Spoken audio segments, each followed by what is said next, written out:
त्यांच्याकडून हे operation tiger राबवलं टायगर हे नाव. बरं, मग कसं आहे की या देशामध्ये एक वाईल्ड लाईफ प्रोटेक्शन ऍक्ट आहे. त्या अंतर्गत सेव्ह टायगर अशी सुद्धा एक योजना आहे. जे टायगर आहेत त्यांचं प्रोटेक्शन उद्धव ठाकरे यांच्या नेतृत्वाखालच्या शिवसेनेमध्ये सुरू आहे, होत आहे, झालेलं आहे. आता जे ऑपरेशन टायगर आहे हे ज्याला वाईल्ड कॅट्स म्हणतात, इकडे तिकडे फिरत असतात जंगलात, त्याच्यापैकी कुणी असतील ते मला माहित नाही, मला कोणाची नावं घ्यायची नाही. जी नावं तुम्ही घेताय किंवा येतील अशी अपेक्षा आहे त्यांना आमच्या शुभेच्छा आहेत. अनेक वर्ष ते शिवसेनेमध्ये होते, अनेक वर्ष त्यांनी शिवसेनेत काम केलं, अनेक वर्ष त्यांना शिवसेनेनं पदं दिलेली आहेत, प्रतिष्ठा दिलेली आहे. तरी कोणी जात असेल किंवा निघालेत असं आपण म्हणते, मला माहीत नाही. तर जोपर्यंत अशा प्रकारच्या प्रत्यक्ष बातम्या येत नाहीत तोपर्यंत मी त्यावर भाष्य करणार नाही. आपण उदय सामंत यांचं नाव घेत आहे की त्यांनी हे ऑपरेशन टायगर सुरू केलंय. त्यांचंच ऑपरेशन कधी होईल सांगता येत नाही. हा भारतीय जनता पक्ष आहे. पण ठीक आहे, सध्या याच प्रकारचं राजकारण देशभरात सुरू आहे. सत्ता आणि पैसा आणि तपास यंत्रणांची कारवाईची भीती, यातून हे सगळं होत आहे. आम्ही परिस्थितीवर लक्ष ठेवून आहोत. पण राऊत साहेब, साधारण 10 दिवसापूर्वी तुमचे माजी आमदार राजन साळवी यांनी उद्धव ठाकरेंची मातोश्रीवर भेट घेतली होती. नेमकं त्यांच्या मतदारसंघात निवडणुकीच्या काळात काय झालं हे सविस्तर सांगितलं होतं. त्यांना थांबवण्यासाठी काही प्रयत्न आम्ही नक्कीच 3 तारखेला ते प्रवेश करतायत. नाही बघा, माझं आणि त्यांचं कालच बोलणं झालं. सुनील राऊतांचं त्यांचं सुद्धा कालच बोलणं झालं. त्यांच्या बोलण्यातून तसं मला अजून जाणवत नाही. त्यांच्या प्रत्यक्ष बोलण्यातून ते अजूनही म्हणतात की मी बाळासाहेब ठाकरेंचा पक्का शिवसैनिक आहे आणि माझ्या डोक्यात असा कोणताही विचार नाही, असं ते वारंवार सांगतात. आणि आम्ही आमच्या सहकार्यांवरती विश्वास ठेवतो. तुम्ही जे म्हणतायत ते जेव्हा काही गोष्टी घडतील भविष्यात त्याच्यावर आम्ही तर भाष्य करू, आणि भाष्य करण्याची गरज नाही. संकट काळात जे पळून जातात त्याची इतिहासात नोंद राहत नाही, लक्षात घ्या. आज नक्कीच पक्ष संघर्ष करतोय. कालच राज ठाकरे यांनी जे एक भूमिका मांडलेली आहे त्यांच्या मेळाव्यात आणि भाषणात, की मतं कुठे गेली, गायब झाली ते कळत नाही, हे रहस्य आहे. त्याच पद्धतीचं रहस्य, ज्या पद्धतीनं माणसं फोडली जात आहेत ते सुद्धा रहस्य आहे. अशी कोणती जादू आहे, अशी कोणती जादूची कांडी आहे याच्यामुळे लोक त्यांच्याकडे जात आहेत? असं काय त्यांनी महान कार्य केलेलं आहे या महाराष्ट्रात आणि पक्ष संघटनेत? ही संघटना बाळासाहेब ठाकरे, माननीय हिंदुहृदय सम्राटांची आहे आणि या संघटनेने या सगळ्यांना जन्म दिलेला आहे. तुम्ही आपल्या आईला सोडून जेव्हा जातात कोणीही, तेव्हा एक लक्षात घ्या, गंगेत तुम्ही किती डुबक्या मारल्या तरी तुमची पापं धुतली जाणार नाही. पण राऊत साहेब, ज्या बैठका होता आहेत, पदाधिकारी, कार्यकर्ते, माजी आमदार, त्यात असं कळतं की उद्धव ठाकरे असं म्हणतायत की ज्यांना जायचंय नाही, उद्धव ठाकरे असं कधी म्हणणार नाहीत. नाही, पण त्या बैठकांना मीही असतो, याबद्दल काही मी स्वतः अनेक बैठकांना उपस्थित असतो. आपण घडवलेले कार्यकर्ते अशा पद्धतीनं जाताना प्रत्येकाला वाईट वाटतं. राजूल पटेल गेले याचं त्यांना दुःखच आहे ना. आम्हाला सगळ्यांना दुःख झालं की आमच्या बरोबरची एक रणरागिणी ज्यांना म्हणायचो आम्ही, ती सोडून गेली. जाणाऱ्याने विचार केला पाहिजे की मागच्या 30-35 वर्षात या पक्षानं आणि ठाकरे परिवारानं आम्हाला काय दिलं, हा त्याने विचार करायला पाहिजे. आणि इतकं करून सुद्धा कोणी जाणार असेल तर दुसरी काय भूमिका असू शकते? तुम्ही महाराष्ट्रात या राजकारणामध्ये आज स्थिरावला ते शिवसेनेमुळे, म्हणजे ठाकरे परिवाराच्या शिवसेनेमुळे, एकनाथ शिंदेच्या शिवसेनेमुळे नाही. याचा विचार जाणाऱ्यांनी खरोखर करायला हवा. चिंतन केलं पाहिजे, त्यांनी आत्मचिंतन केलं पाहिजे. आणि या उपरी कोणाला जायचं आहे त्यांना अडवणारे आम्ही कोण? आम्ही कोण? आम्ही प्रयत्न करतो आहोत, आम्ही चर्चा करतो आहोत, आम्ही संवाद साधतो आहोत, आम्ही डायलॉग करतो आहोत. पण जाणाऱ्यांची प्रत्येकाची कारणं वेगळी आहेत. प्रत्येकाचं कारण वेगळं आहे. तुम्ही जी नावं घेताय पुण्यातली, त्यांच्यासाठी शिवसेनेनं काय केलं नाही मला सांगा. सर्व काही केलेलं आहे, सर्व काही दिलेलं आहे, तरी कोणी निघाल्यात असं तुम्ही म्हणताय, त्याच्यावरती माझ्याकडे उत्तर नाही. धनंजय मुंडे भगवानगडावर गेले, नामदेव शास्त्रींनी पत्रकार परिषद घेतली, ते म्हणतात की ते कुठलीही गुन्हेगार नाहीयेत आणि समाज त्यांच्या पाठीशी आहे. Pressure tactics. बघा, शेवटी या देशामध्ये, राज्यामध्ये धर्माचं आणि जातीचं राजकारण मोठ्या प्रमाणावर सुरू आहे आणि ज्याच्या मागे जातीचं पाठबळ आहे त्यांना कायदा हात लावत नाही आपला, कारण मतं जातील. देवेंद्र फडणवीस यांची सुद्धा भूमिका तीच आहे, अजित पवारांची भूमिका तीच आहे. ज्याच्या मागे त्याच्या जातीची मतं आहेत त्याच्या बाबतीत कायदा नरम आणि वाकलेला असतो आणि जे कायद्याचे चौकीदार आहेत, गृहमंत्री आहेत, डेप्युटी सीएम आहेत, मुख्यमंत्री आहेत, ते सुद्धा जातीची ताकद बघून त्या नेत्याच्या मागची त्यांनी काय केलंय किंवा नाही केलं याच्यावरती विचार करतात. हे दुर्दैवाने या राज्यात आता सुरू आहे. फडणवीसही असं म्हणतायत. चर्चा करणार नाहीत धनंजय मुंडेंच्या राजीनाम्यावर. आता चर्चा बंद होईल, कारण ज्या प्रकारे नामदेव शास्त्री म्हणतात पूर्ण समाज आता त्यांच्या बाजूने नाही, आहे. प्रश्न तोच आहे ना. आम्ही सुद्धा समाजाबरोबरच आहोत. समाज कोणता हा नाही, समाज हा महाराष्ट्राचा समाज आहे. पण महाराष्ट्रामध्ये एक जातीय राजकारण सुरू झालेलं आहे की जातीचं राजकारण आणि त्यानुसार नेते. भारतीय जनता पक्षानं या महाराष्ट्राची सूत्र हाती घेतल्यापासून किंवा शिरकाव केल्यापासून हा राज्य जाती, पोटजाती, उपजातीमध्ये असा फाडून टाकलेला आहे. दुर्दैवानं देवेंद्र फडणवीस या राज्याचे मुख्यमंत्री आहेत. त्यांनी तरी अशा राजकारणाला खतपाणी घालू नये. पण मराठा विरुद्ध ओबीसी, अमुक विरुद्ध तो, या राजकारणामुळे भारतीय जनता पक्षाला सध्या बरे दिवस आहेत. पण फडणवीस म्हणत आहे की धनंजय मुंडेंच्या बाबतीत अंतिम निर्णय अजित पवारच घेतील. मुख्यमंत्री अजित पवार म्हणतात की देवेंद्र फडणवीस मुख्यमंत्री घेतील. ही टोलवाटोलवी आहे, ही बॉलची टोलवाटोलवी आहे. गांभीर्य कळत नाही ह्या लोकांना. अमित शहा काय करतायत मग? देशाचे गृहमंत्री आहेत ना ते. हे सरकार महाराष्ट्रातलं त्यांनी आणलेलं आहे, त्यांच्यामुळे आलं आहे. त्यांनी ईव्हीएम सेट केलेले आहेत, त्यांच्यामुळे हे सगळं सुरू आहे या राज्यामधला गोंधळ. फडणवीस म्हणतायत अजित पवार, अजित पवार म्हणतात फडणवीस. पण जनतेच्या न्यायालयामध्ये निकाल लागला. जनता म्हणते तुम्ही जोपर्यंत चौकशी पूर्ण होत नाही तोपर्यंत त्यांचा राजीनामा घ्या. आणि 2 वरिष्ठ मंत्री आणि मुख्यमंत्री वगैरे जे कोणी आहेत ते टोलाटोली करतायत. महाराष्ट्राच्या जनतेला मूर्ख समजतायत ते.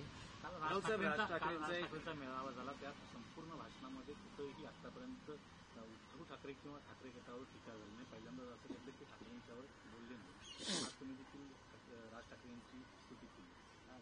नाही, त्याने एक भूमिका मांडली. बघा, राजकारणामध्ये जर कोणी एक भूमिका चांगल्या पद्धतीनं मांडत असेल, मग ते आमचे राजकीय विरोधक जरी असले तरी त्या भूमिकेकडे आपण सकारात्मक दृष्टीनं पाहिलं पाहिजे.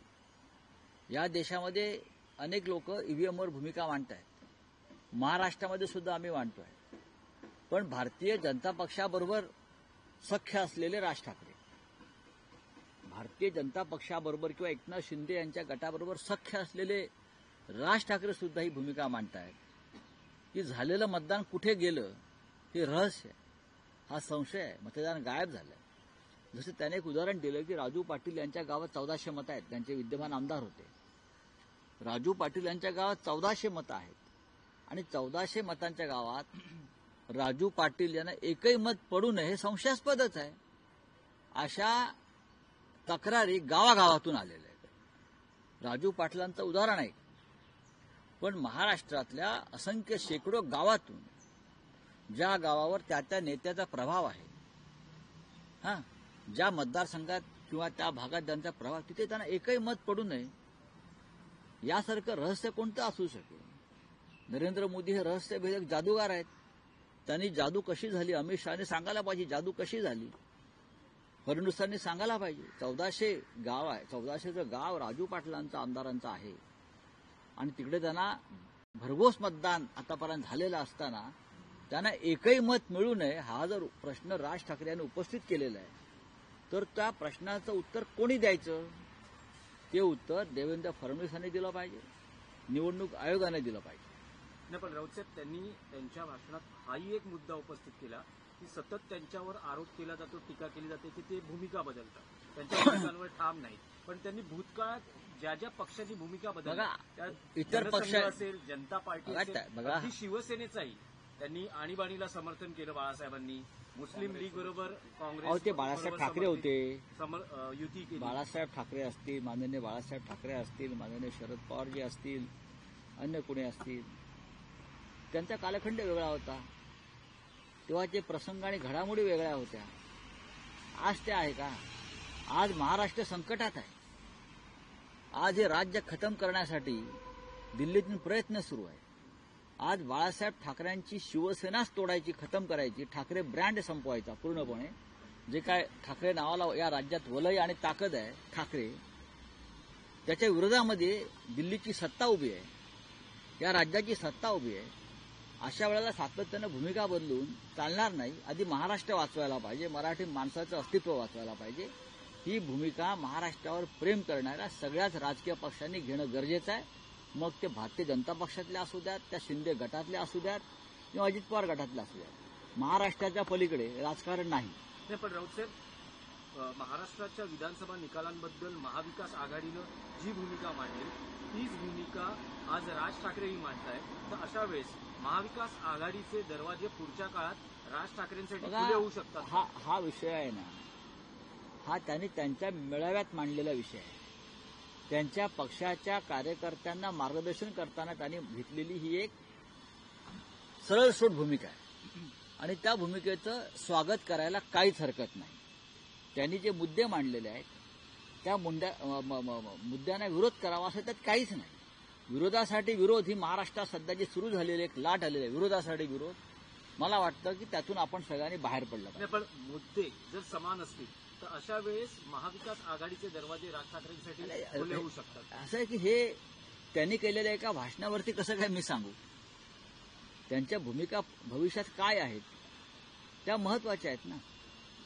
त्यांनी एक भाषण केलं, ते ईव्हीएम संदर्भात केलंय आणि ईव्हीएम संदर्भातल्या त्या मुद्द्यांना आमचा कायम पाठिंबा राहिलेला आहे. अशा वेळेला त्यांनी एक भाषण केलं म्हणून राजकीय दिशा बदलते का? नाही. काही काळ थांबावं लागेल, पाहावं लागेल.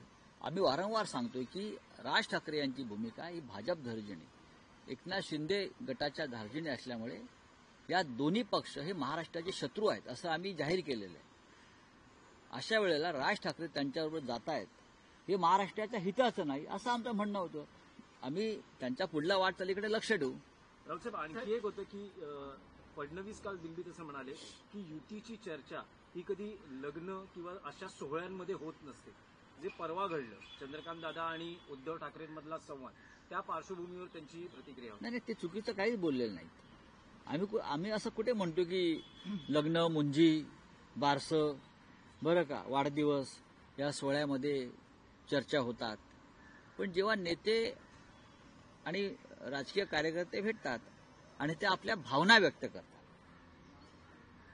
आणि त्या ज्याला आपण म्हणतो ना अनौपचारिकपणे, ते त्यांचं मन असतं आणि हे मन प्रत्येकाला असतं.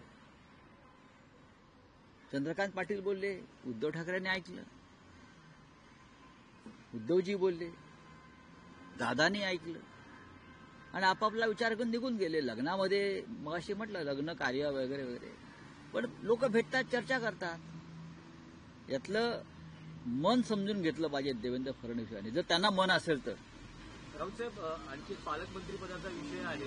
असं म्हटलं जातं आहे की मुंबईचं पालकमंत्रीपद भाजप स्वतःकडे घेईल आणि रायगडचं पालकमंत्रीपद एकनाथ शिंदे यांना दिलं जाईल.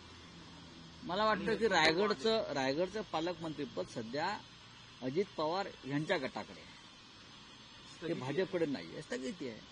आता त्यांचा अंतर्गत विषय काय चालतोय निर्णय होईल असं ते म्हणतात. मला त्याच्यावरती मी कहा हिंदी में क्या है बेटा बोलिए. सर, हिंदी में जाना चाहेंगे. आज से बजट सत्र शुरू हो रहा है. वक्त जो जेपीसी के पास वक्फ बोर्ड की ये मीटिंग गई थी, उसके बाद आज रिपोर्ट ओम बिरला जी को रिपोर्ट सौंपने वाले हैं. इससे पहले भी जो बजट हुए उसमें भी हमने देखा कि कई आश्वासन दिए गए थे, हालांकि वो पूरे नहीं हुए. विरोधकों की इसके ऊपर क्या भूमिका रहेगी, किन मुद्दों को लेकर जो है शीतकालीन. देखिए, आज राष्ट्रपति जी का अभिभाषण है, कल बजट आएगा ये जो पहला पार्ट है सेशन का बहुत कम समय का है, 12 या 13 तारीख तक है। उसके बाद उसकी चर्चा शुरू होगी। हम सब मिलकर उसके ऊपर चर्चा करेंगे। हमारी अपोजिशन पार्टी के जो मेंबर्स हैं हमारे ग्रुप के, हम चर्चा करेंगे। 10वीं 12वीं बोर्ड में बुरखाबंदी होनी चाहिए ऐसी मांग नीतीश राणे ने करने की है। देना, वो उसको क्या है करने में, करने दो। चलिए सर, नरहरी झिरवळने थेट सर कल दिल्ली में मंत्रालयामध्ये काय राज्य के मुख्यमंत्री कल दिल्ली में थे, उन्होंने अरविंद केजरीवाल के ऊपर टिप्पणी की। उन्होंने कहा कि जो लोग अन्ना हजारे का हाथ पकड़कर भ्रष्टाचार मुक्त करने की बात कर रहे थे, आज वो लोग दिल्ली के कुर्सी पे बैठे हैं। अगर ओलंपिक में झूठ बोलने का कोई खेल होता तो आम आदमी पार्टी इस पर गोल्ड मेडल जीतती। उससे मैंने पहले भी कहा था, अगर झूठ के मामले में अगर नोबेल पुरस्कार किसको देना है प्राइज, वो नरेंद्र मोदी जी को देना है। हमने चुनाव में कहा था। कौन क्या झूठ बोलता है छोड़े, देश की राजनीति में झूठ को प्रतिष्ठा देने का काम भारतीय जनता पार्टी ने, हमारे प्रिय मोदी जी ने, अमित शाह जी ने शुरू किया है। अब लोग आगे लेकर जाएंगे। चुनाव में ऐसी बातें होती है ना, आपने कहा ना चुनावी जुमले होते हैं ऐसे। ये भाषा किसकी है? चुनावी जुमले की भाषा किसकी? चुनावी जुमले होते हैं। किसने कहा? मोदी जी ने कहा, अमित शाह साहब ने कहा है। तो आप महाराष्ट्र में क्या हो रहा है? महाराष्ट्र में आपने कर्ज मुक्ति की भाषा की थी ना, आश्वासन दिया था, लेकिन अजित पवार बोल रहे नहीं होगा। तो झूठ कौन बोल रहा है? आप ही बोल रहे हैं। शिवसेना को मुख्यमंत्री पद देने की भाषा मातोश्री पे आकर अमित शाह जी ने की थी, लेकिन वो अपने शब्दों को उसने रखा नहीं बाद में। तो झूठ कौन बोल रहा है? पार्टी का तोड़ने का सिलसिला किसने जारी किया झूठ के नाम पर? चलिए, थैंक यू। शिंदे गुट